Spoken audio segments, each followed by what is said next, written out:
going back to look at that first Instagram post, going back to look at that first, Instagram stories, like who you are will change dramatically over the years. And that's a good thing.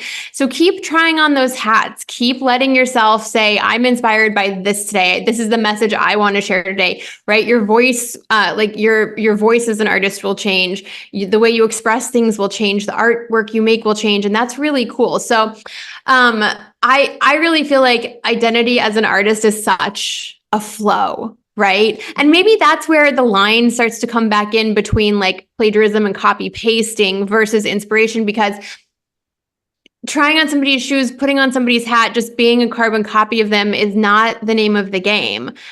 Welcome to the Limitless podcast, the show where women entrepreneurs become radically aware of their limiting beliefs, learn to value their worth, generate wealth, and to thrive as a magnetic brand leader.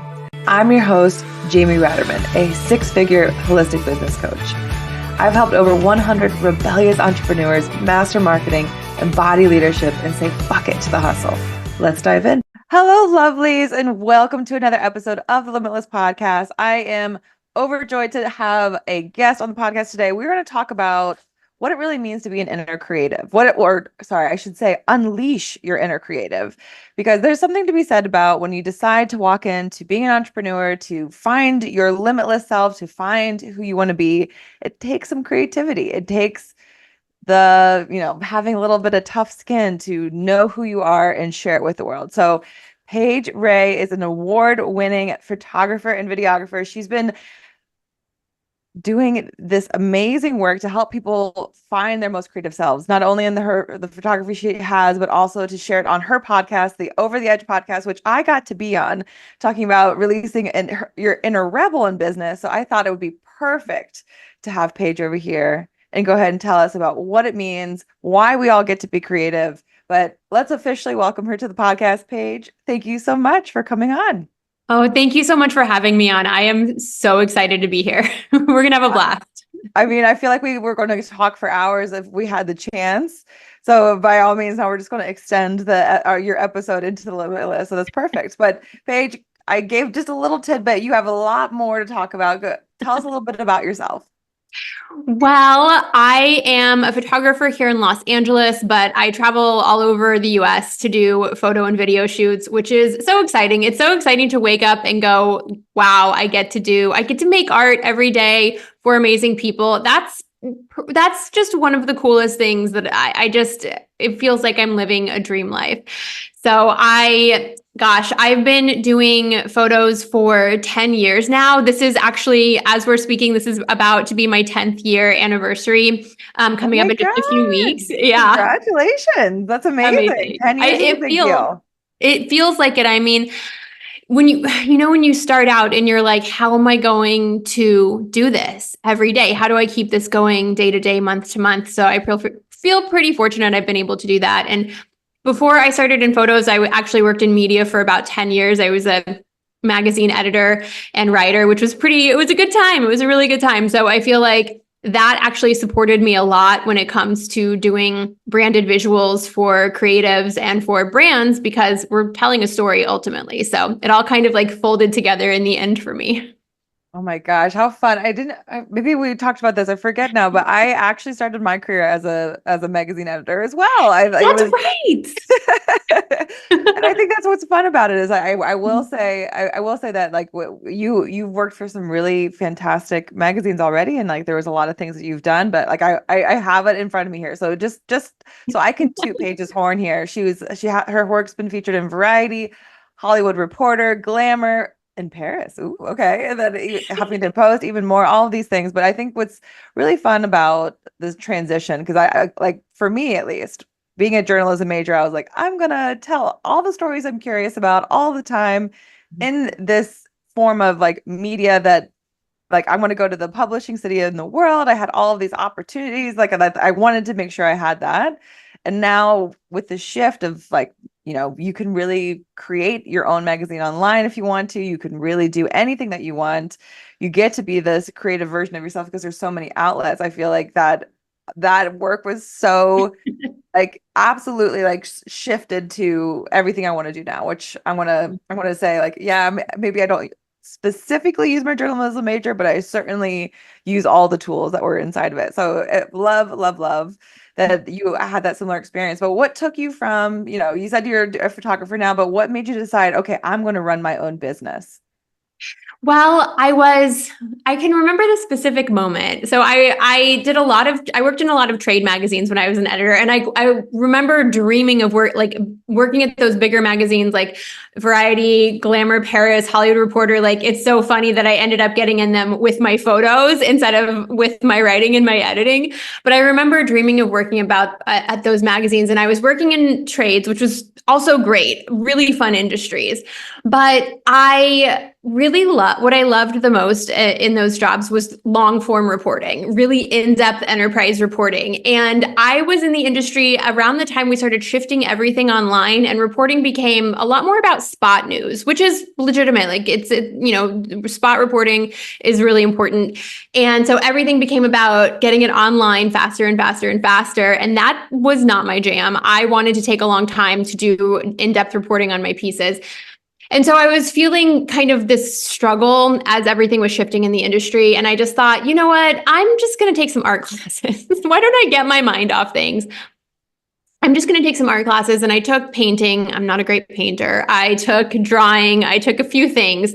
And I took a photography class, and a few things just clicked into place for me. And I did that for a year. I went to school at night and took photo classes for about a year.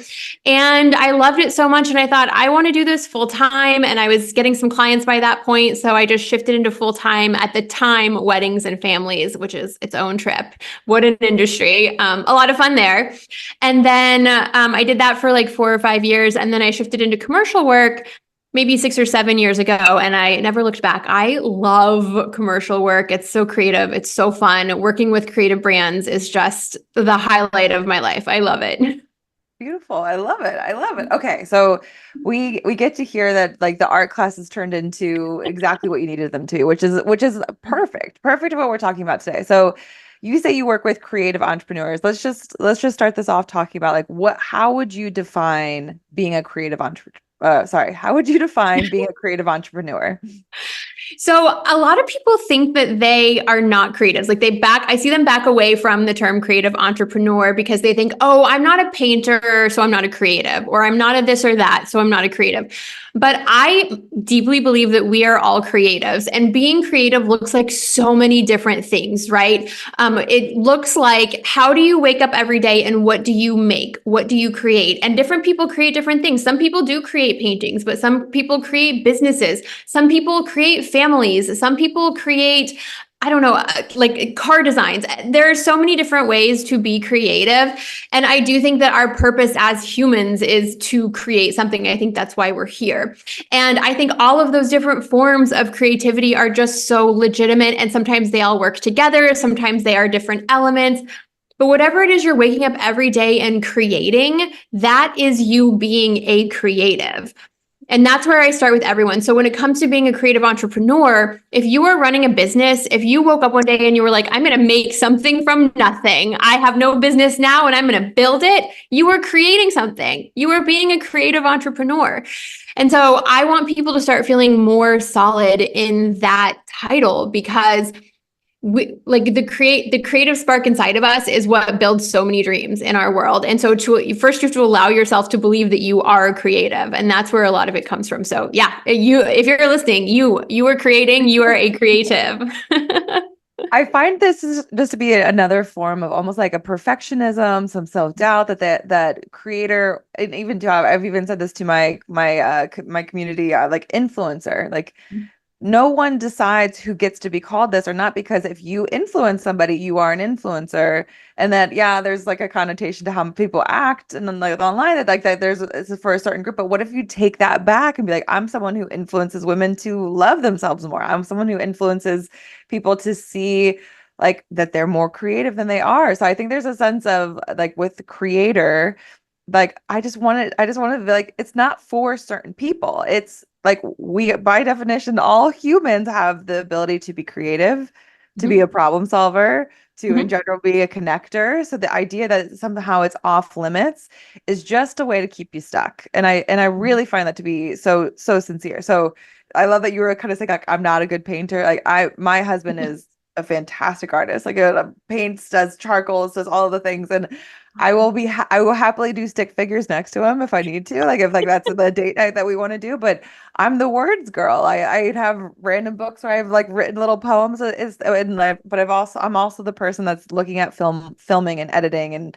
how does this work and figuring those details out. But I think there's such a block that if I walked into, editing for reels or editing or creating really, really strong stories, if I walked into that going like, oh, I'm not creative, I'm just gonna like not have the energy to one finish it usually. I mean, maybe I'll do it once, but I won't want to do it again because there's just like that block. You're just so stuck in this like everyone else is a creator but me, that feeling versus like being able to say like I deserve to express my version of things, my perspective on life, and I find that to be like so essential. So what would you tell people who let's say they're opening a business and they're like, well, I opened the business because this is something I wanted for myself. I didn't realize that I had to create photos and I had to create stories. Like I like this is just isn't me. Like, what would you tell someone who's just kind of like stuck and believing that they're not supposed to do the creative things in their business?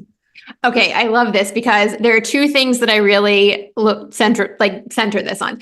The first one is that if you're having that perfectionism, that imposter syndrome, that's how I really identify it as imposter syndrome of like, am I a creative? I don't know. I don't feel like I belong here. I want you to embrace that and take it as a good sign that it's happening and this is something that I tell everybody in the midst of a project. People are like, can I do this? Am I really good enough to do this? Are people going to see me as this person that I'm trying to become? And once you experience that, please know that is an indicator that you are next leveling your stuff. Something is happening where you are doing something bigger, something you've never done before. You're reaching, you're stretching, you're doing something exciting. Yes. Exactly. Yeah. And good. Like, so you should be feeling a little bit of that resistance, that worry, that imposter syndrome. Look for it. It's a good sign that you're on the right path. Yay for that. So celebrate that. And then the second thing is, when you feel like, oh, I have to post today, how am I going to do this? That feeling really does drag a lot of things down, right? So, and I get that feeling too. I mean, I get to wake up every day and make things, but like there are absolutely things in my day where I'm like, how am I going to do this? Oh my goodness.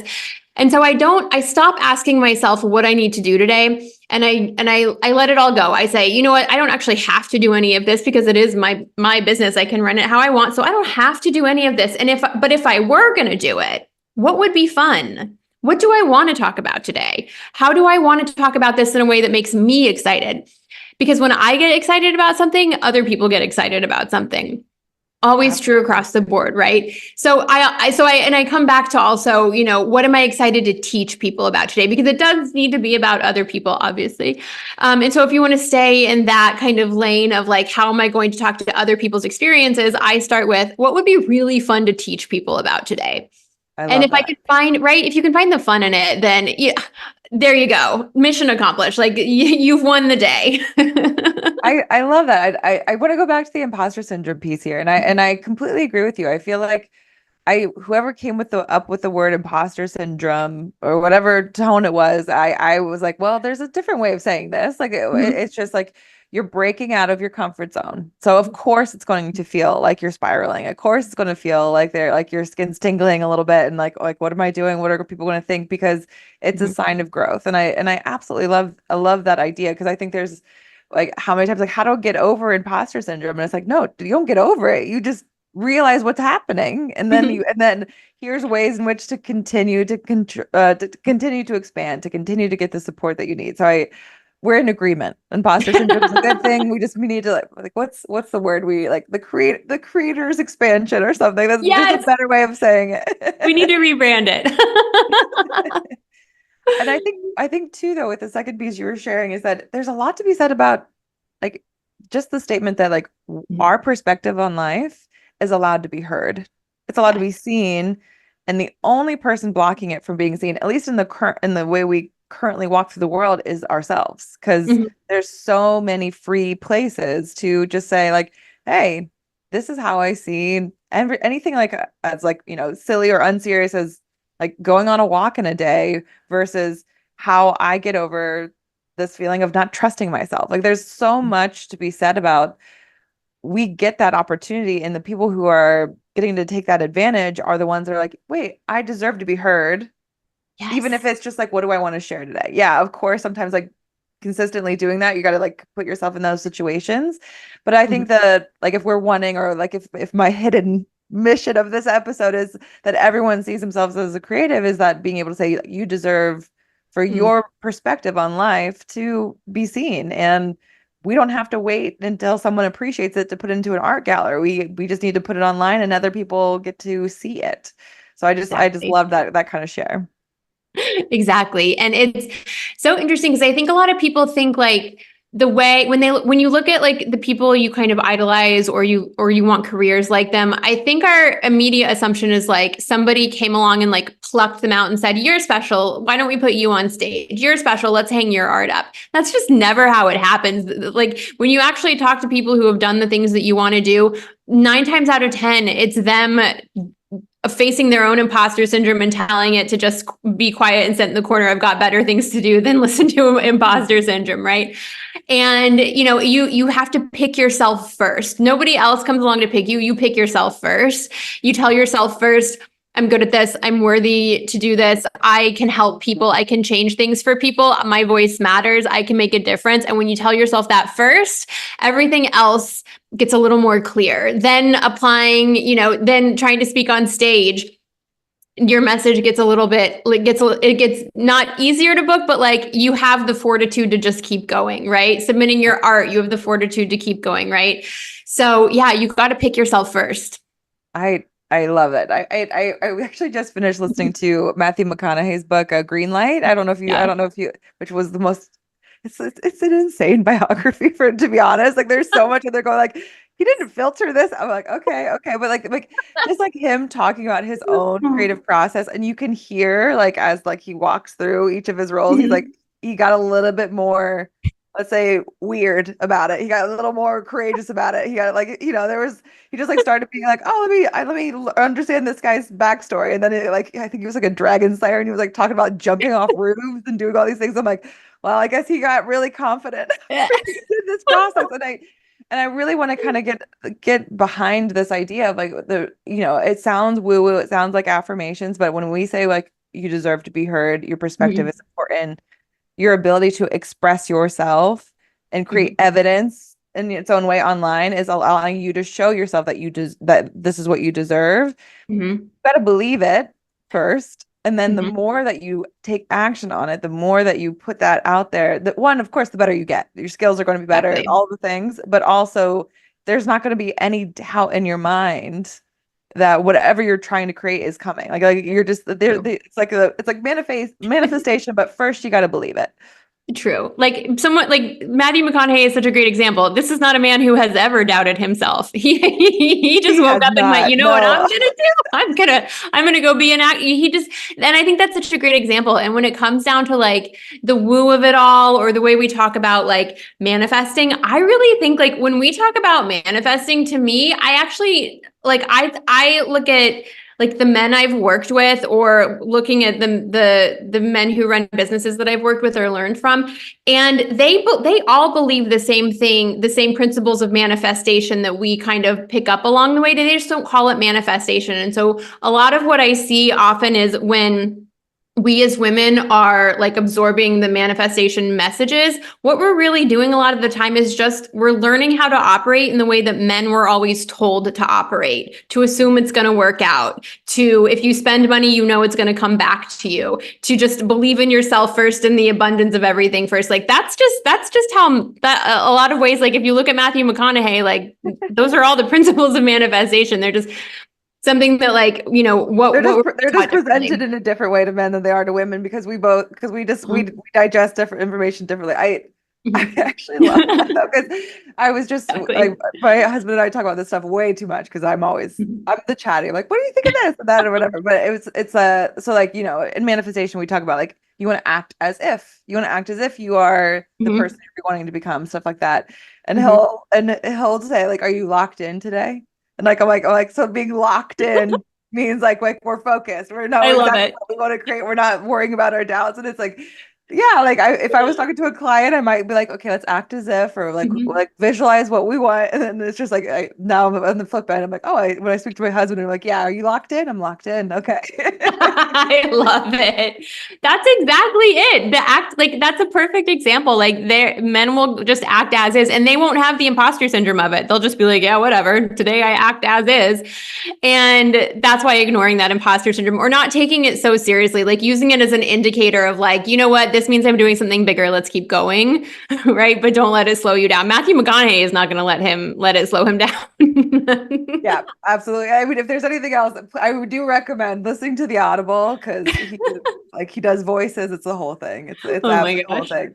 Okay, but so let's say we've officially convinced everyone you are a creator. You're embracing your creative side. Like if we're walking in, what would you suggest to somebody who's like wanting to truly embrace their inner creative and Mhm. also to like kind of like how would you say you create your own creative process?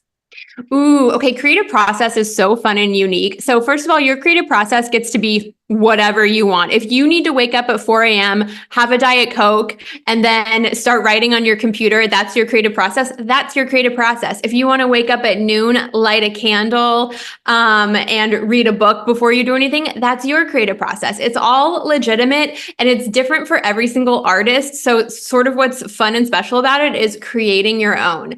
So don't judge yourself or think that there's like a specific way that you have to be within your creativity. Whatever you're making, and that's legitimate and that's real. So I trusting yourself, right? First picking yourself and then trusting yourself. These are actually really hard things, but there's no different way to do it than to just do it. So your creative process gets to be whatever the thing is that sparks excitement inside of you and gets it flowing out of you, right? Because we are always the thing about us, everyone is a creative, there's always that creativity flowing through us. Like I am not somebody that believes in any creative blocks, right? Like you hear people talking about like writer's block or anything like that.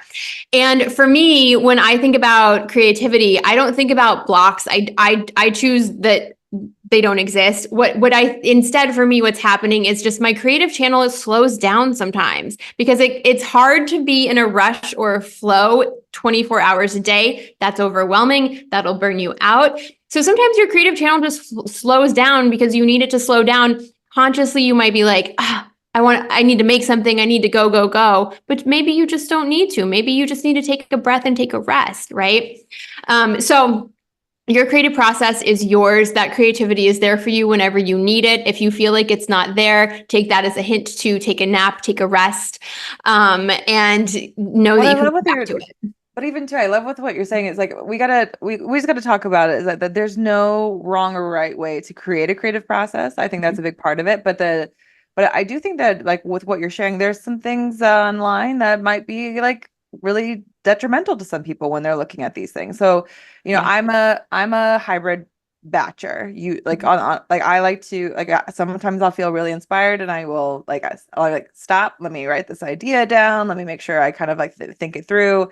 Other times, but most of the time, if I want to actually like feel like I have freedom, I have blocked off times a few times a week to actually be doing the creative work, to writing it Mhm. out, to putting the ideas to paper. And like and I have, I mean, my community is called the Rising Influence Community, and I do that where every Wednesday we have our creative block time. And if you feel blocked, we can walk through the mindset or we can walk through the strategies just because I feel like that's just such a way of like building up some self-trust. But I Mhm. usually get the flip side where someone goes, batching doesn't work for me. And like that'll be like that'll be the commentary. And I just go like, okay, well, I'm not trying to tell you that you should batch 30 days of every single piece of content right here, right now. You Mhm. can if that's your vibe.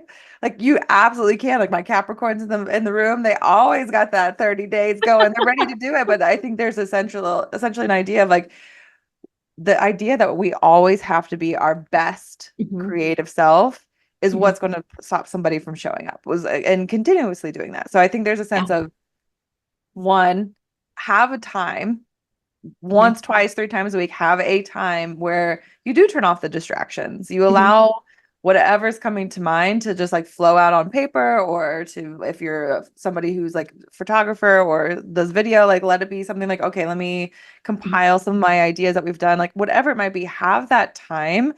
But as far as like what's going to work for you, the only way you're going to figure out what's going to work for you is to try the things and be like, Yes. I can't do this for a long time. And don't make that a failure. Like, don't make that a failure. Like, I can't be batching like this. Yeah, you can't. What did you like about it? What didn't you like about it?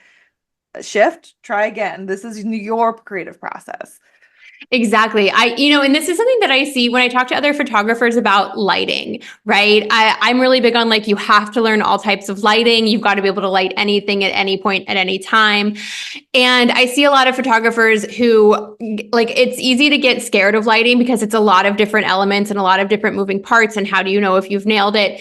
Right. And so I see a lot of photographers, instead of trying it and failing at it, they go, you know what? Sunlight, natural light for me is best. That's just what I like best. And I'm like, I hear you. And that might very well be the case, but we got to try some things first to make sure that that's right. Right. Yeah, So absolutely. the trying and failing of it, or the trying and succeeding of it, like that's how you figure out what works for you. Like you can't be too afraid to like try something that you might not otherwise.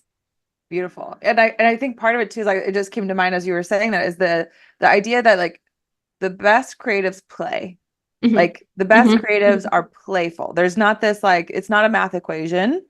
Even too, I always entertain, like for instance, I'll be brainstorming a new offer idea, like offer name idea with a client, and I'll be like, before we begin, shoot me down if you hate things, because this is playtime. Like brainstorming equals playtime, because I'm going to throw out things that will hopefully get us to the destination, but we're Mhm. going to know what we like and don't like along the way, because to be a creative, you got to like be able to shoot things down. You got to be able to go like, ugh, that's not it. And, like, be able to Exactly. not have a thicker skin maybe, but also just like, no, this is playful. And I think that's the same thing with talking about like learning how to edit on your phone. You do not want to be you don't want to like expect perfection. You want Mhm. to like, oh, I want to try this type of video. I want to try this type of pose, whatever.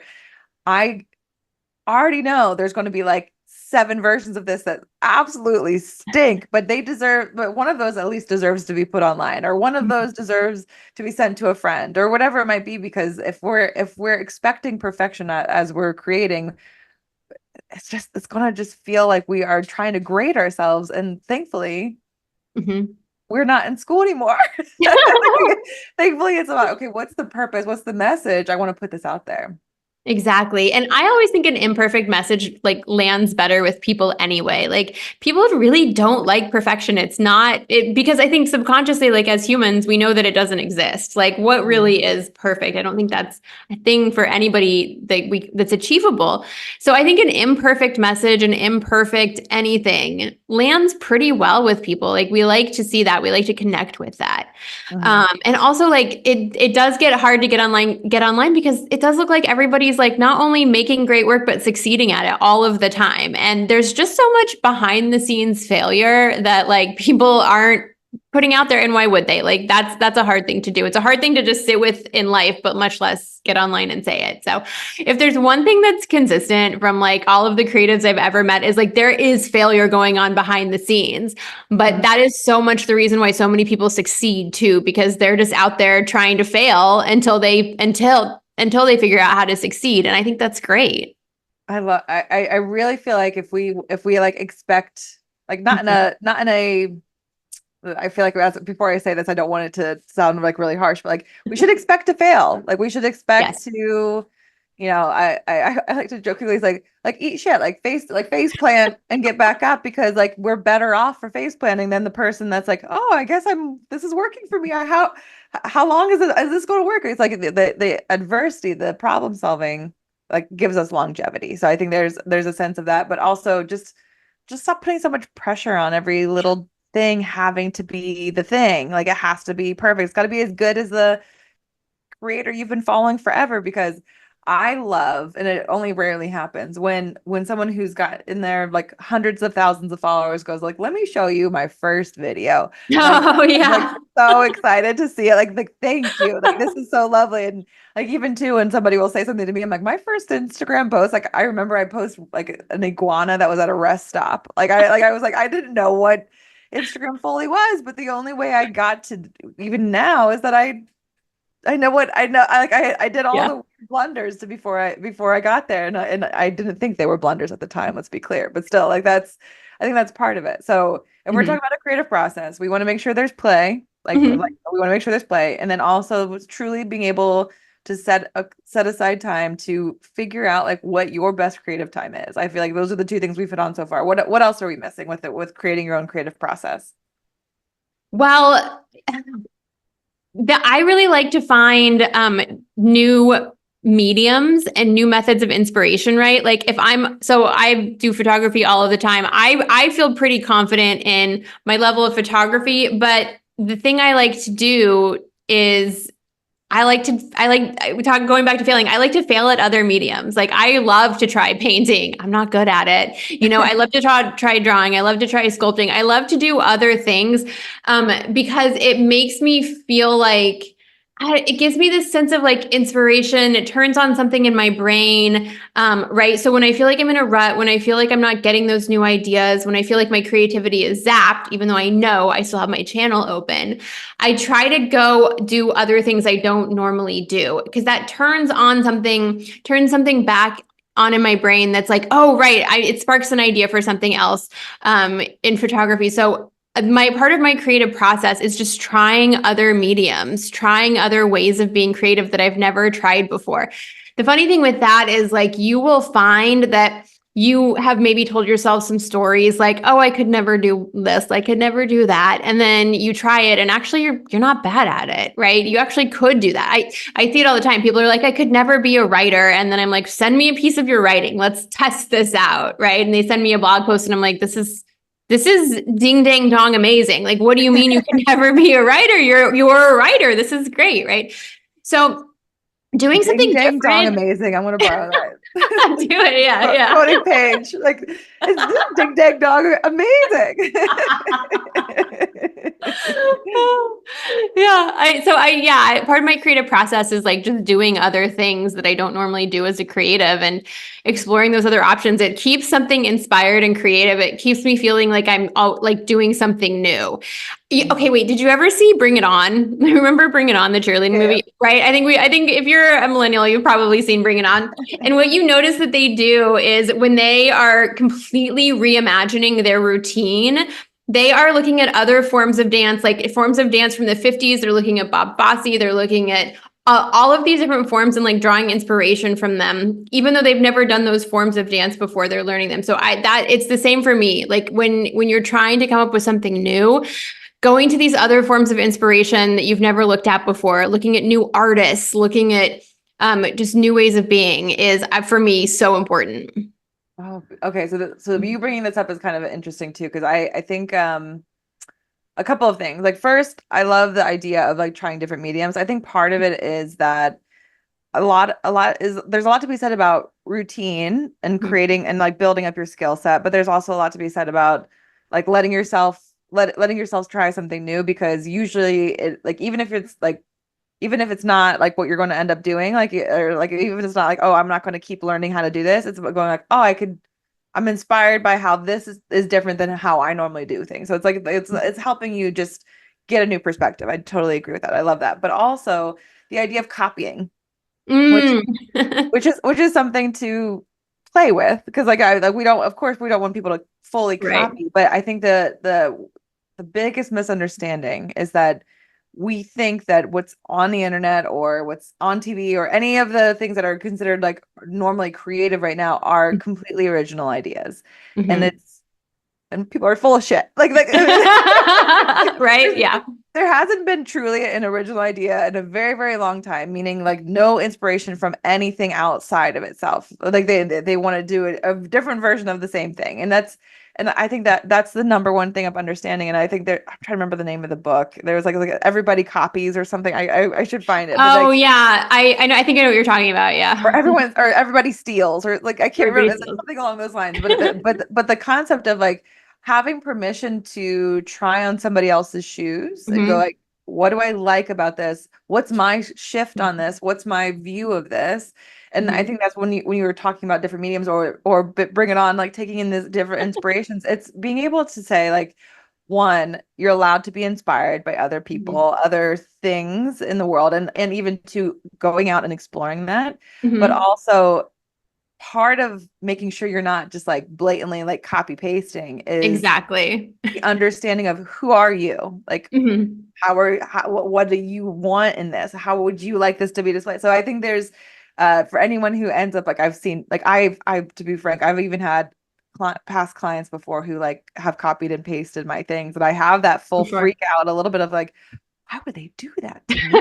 Yeah, And yeah. like this like idea, and then I sometimes I'll try to like calm myself down a little and say like, okay, well I think there's this self-doubt going on for them. Hmm. I mean, clearly if it continues, you say something to them. I'm not, let me be very clear, but like but the idea of like, okay, like there is the trying and being inspired, but like how do you, with kind of a long way of saying this, how do you make sure that you are, even though you're trying and being inspired by everything else, like Hmm. find your own identity within like your creative process? Yes. Exactly. Like, and same, like, I just, by virtue of like, if you've been in business long enough, somebody is going to copy you. And I also, I mean, I think that's what a good difference between all of this, like Bring It On really does highlight it, because it starts with a cheerleading squad that steals a routine from another cheerleading squad. Like they weren't just inspired, they were flat out stealing, and that was wrong. Yeah. Right. And so Yeah. then they had to go get like new inspiration from other places, not copying other places, but like being inspired, learning the tools of it all, and then putting it together into something that was something that they came up with. And it's a lot the same of being creative. Like I've had people, I had another photographer who just took, I spent months working on like one of my sales page copy for photography. And I had another photographer steal it word for word, format for format. Oh wow. Right. And that's not great. And it's happened, that's just happened a few times over the years. So there is a difference between copying and pasting, which we don't want, versus being so inspired by what somebody else is doing that inspires you to create your own process. It inspires you to make your own work. Right. And sometimes that line gets blurry. Like I've had people contact me before. I had somebody contact me and say, like, hey, that one photo you have? Like, I have like one photo that's like pretty popular. And somebody said, that one photo you have? I saw another photographer like recreate it. And it wasn't a shot by shot recreation. Like they had just used my image as inspiration. And that was really clear to me. And so I said, actually, I'm totally fine with this. Like, good for them. Like, I want them to be inspired. Like, I want people to be inspired. Like, it does feel like a fine line. Like, and so that's part of what's interesting about being a creative. Like, don't copy paste, but inspiration, yay, making your own thing, yay. So, it's such an interesting conversation. Yeah, for sure. I think that I just want to come back to the idea of like, how do you know, or how can you kind of build up what your identity is? Like, I Mm. know for me, I would talk all about branding and like really identifying these things for yourself, but like, how would you help somebody find Mm. their own creative identity? I think this is the struggle of every artist. I don't know that I even ever feel like I am fully set within my creative identity. Every time I feel like I land in a place where I'm like, I know who I am as a creative, as an artist, a week later, I'm like, who am I? Who am I as a creative? Who am I as an artist? And honestly, like being an artist and being a creative, like part of your job is to consistently like evolve. You always want to be learning and trying and reaching and growing. That's what connects you to a lot of the people who consume your art. And so staying in one place isn't even necessarily something that you can fully expect. And that's not bad. Like your identity as an artist, as a creative will change and evolve over time, right? If you going back to look at that first Instagram post, going back to look at that first, Instagram stories, like who you are will change dramatically over the years. And that's a good thing. So keep trying on those hats. Keep letting yourself say, I'm inspired by this today. This is the message I want to share today, right? Your voice, like your voice as an artist will change. The way you express things will change. The artwork you make will change. And that's really cool. So I really feel like identity as an artist is such a flow, right? And maybe that's where the line starts to come back in between like plagiarism and copy pasting versus inspiration, because trying on somebody's shoes, putting on somebody's hat, just being a carbon copy of them is not the name of the game. But looking at somebody's outfit and going, gosh, that fabric is so cool. I want to explore something in velvet. Like that, then you're inspired to like create your own little world, things like that. So I would say keep evolving as an artist, like let yourself be in flow with your artistic identity and knowing like that's part of the game of it all.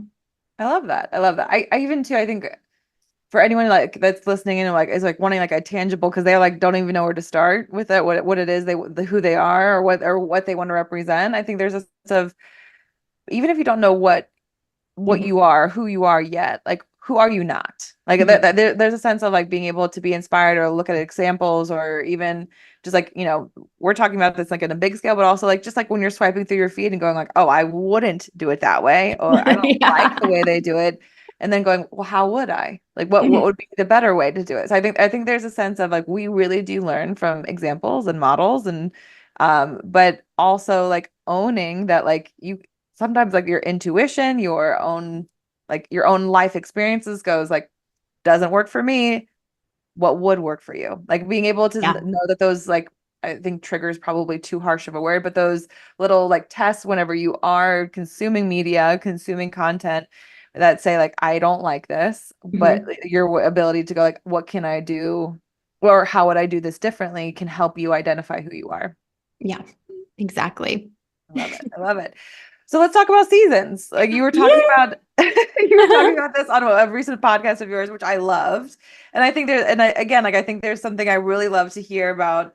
Like, I really want people to not expect like they're always going to be at their peak. And I think that's something that's a big deal to talk about. But let's talk about like, I'm trying to remember all the seasons you mentioned: limbo and rest, and then like your like your flow state, and then all of the different periods. So go ahead and tell us a little bit about like the 5 seasons of being a creative, and kind of how you help clients think about through some of this.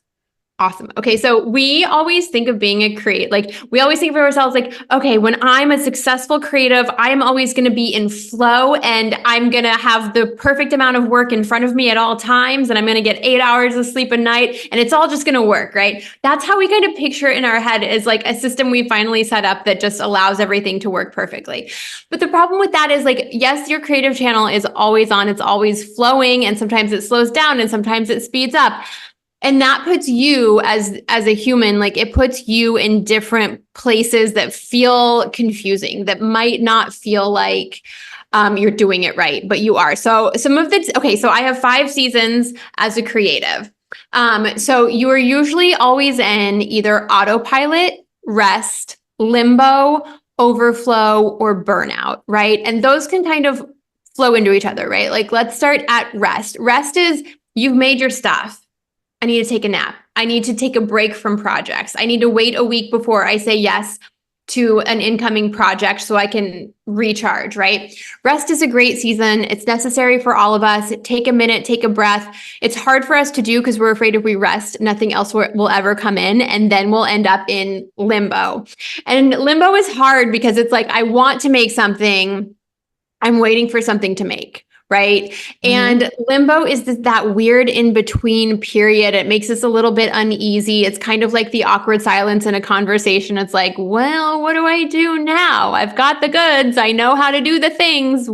Where's the project? Where's the art? What am I doing? And so that can be a hard season to be in. But limbo usually lends itself to overflow, flow or overflow. Some people love being in flow so much that they let overflow just feel great. I like an overflow season. I always want to be a little bit past my limit. That's where I feel like a lot of my best work comes from. But being in flow or overflow, everything's coming in. You are meeting the moment. You are making. You're not feeling stalled or confused or burned out. You're feeling just right. So flow overflow then tends to lend itself to autopilot season. All of the work is coming in, and you've been doing it so often and so well that you've created systems that almost automate everything, and you can just show up input your brain into it, and then, clock out at 5, which is great. Autopilot season, though, tends to lend us back into, it gives us an uneasy feeling of like, am I challenging myself? Am I really creating anything anymore? And so maybe we try to bring in more stuff to challenge us, to create, to feel creative again, to get a new spark. And then that lends itself to a burnout season. We've just done too much. We need to take ourselves back into rest season. So it tends to be kind of a circular thing. And the funny thing about it is, and I think this is true of being a creative, the funny thing is like, you notice how none of those seasons feel fully comfortable. They always feel a little bit uncomfortable. And that's okay. I think that there's always a little bit of discomfort with being a creative. And I think maybe that's the way it should be. Like, that's kind of like part of the job that we're signing up for. We're signing up for unknowns. We're signing up for volatility. We're signing up for challenging ourselves and doing new things, because that's part of it, right? Yeah. We're signing up for putting ourselves out there, right? For our vulnerabilities end up out there. That's hard. Even too, like I think like I love like looking at it as like signing up for it, but there's also a sense of like we're just like being realistic, like to the ability to evolve in life. You're going to have this cyclical seasons, and like, and in general, like they're we want to be comfortable. That's great, but we all know that comfortable doesn't always mean safe. Like comfortable, like being comfortable is something that, like, yeah, we want for a little while, and then we kind of go like, what should we be doing? Where should we be going? So the idea of like, how do you understand how you work as a human, how you work as somebody who wants to grow, wants to evolve, and there's good and bad in that, and that's totally fine. So I love looking at this as cyclical, like a cyclical idea, just for the fact that for many people, we all assume that we're machines, or that we went to school, we got A+, we did all the things that we were supposed to do, and like check, and like it had a lot to do with you show up, you do the homework, you go, and then you repeat. And like this idea that like you didn't get to free think, or you didn't understand your own rhythms in life. And I think that's something that what I loved about the 5 seasons is that how many times somebody will come in and go, I didn't get enough content done today. And it's like, it's that kind of day. What did you get out of today? What did you understand from today? What does it look like? And like, just as like to kind of stop making this idea that like, if we don't perform the same way we did 2 weeks ago, 5 months ago, what is this season of life telling us? Like, what can we take away from it? And that is something that comes up so often with clients, where they're like, I'm not making enough sales. Like, what does this mean? And then it's going like, what have your patterns changed, or have they changed at all? Like, what could this extra time give you to challenge yourself to do these things? So I think the idea of, one, to stop making ourselves expect so much of each other every single day, but also to be able to go like, oh, it's just cyclical. I'll be back. Give me a second. Absolutely. Like, I love the idea of it. We'll make sure to link because it's a great 20-minute podcast that you gave. We'll make sure to link that into the show notes so everyone can lean into the seasons. But I was like, I need to make sure we talk about this before the end of the episode. Oh, thank you. Yeah, it's all cyclical. The pendulum always swings back. Don't let anything rattle you too much, because it's not going to be permanent anyway. Beautiful. Well, Paige, we talked so much about getting to own our own creativity, being able to find out who we are by trying things, doing things, even too, that we all get to evolve once we embrace our creative sides. I always like to ask my guests, because this podcast is called Limitless, but I would love to hear, based off of just your life and also to what we talked about today, what does being limitless mean to you? Oh, I consider myself really resourceful. That's what my background really taught me, not being a journalist, but also starting my own business. Is I don't believe that I know that everything. I don't believe that I have the solution to everything. And I don't ever need to believe any of that. I think this is something that stops people. They feel like, I don't know enough. I don't know all of the answers to all of the things that might come up. But that doesn't matter to me, because I know that I can figure it out. To me, the reason I'm limitless is because there's nothing I can't figure out. There's nothing I can't survive. There's nothing there's nothing that will shake my own faith in myself to figure something out, to get it done, to survive, to keep going. And so that's why I feel limitless. what's to limit me? If I can figure it out, if I don't need to know the answer, I just need to know how to find the answer. Beautiful. I love it. The strong belief in self and a sense of self. I love that so much. Paige, thank you so much for joining us today. Where can we stay in touch with you? Oh, thank you. You can find me at paigeray.com or Paige Ray Creative on Instagram. That's PAIGERAY.com or Paige Ray Creative on Instagram. Beautiful. Paige, thank you so much for joining us today. Thank you so much for having me. This is great.